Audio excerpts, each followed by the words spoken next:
Just wanted to provide you guys with a cold weather update on the Bolt EUV and some of the features along with it.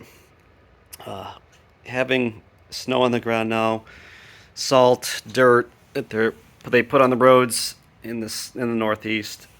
The one thing I will likely be adding in the near future are some mud flaps to the rear of this car. I haven't started looking yet, nor have I figured out how they actually go on, but I do think it could use some just because of the spray that comes up on these cars. So far, in terms of the floor mats that I had put in here, these were the 3D Max Spider floor mats. These are working out extremely well. Been very happy with them so far. They capture everything, they stay in place. And personally, I think these fit much better than the WeatherTechs that I had in the previous Bolt EV. And these are ones I am honestly extremely happy with thus far. And I did want to show you what the cold weather numbers are looking like so far. I'm going to turn the car on here. And the car is just topping off its charge right now. I did have a trip where I did drop my son off to basketball.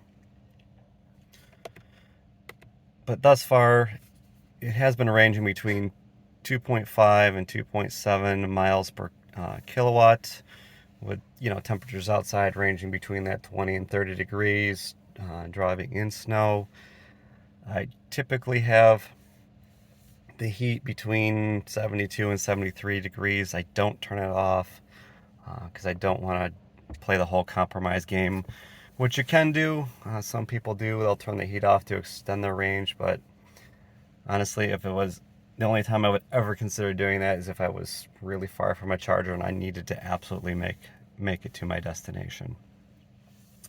But I hope never to resort to that. In terms of range, I set my charge to about, it looks like 80% on the energy gauge over here. In the app, it actually shows at about 78%, and that gives me a range of about 145 miles.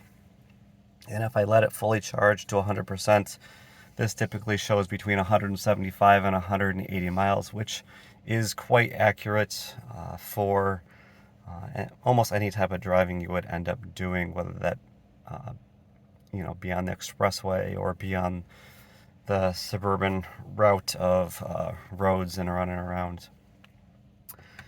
The other features are things I wanted to just update you on. I did learn how to turn off the startup tone on this car.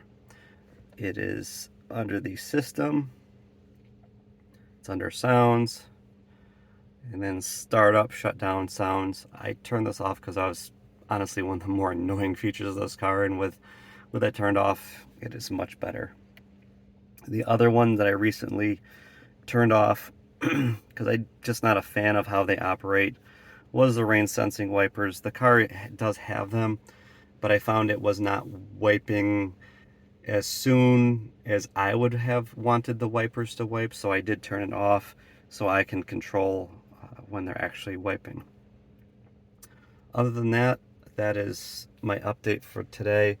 Eventually, when the weather does warm up, I will be providing updates on the sound deadening that I do want to get back to, but again, with the weather being as cold as it has, I have not gotten to it.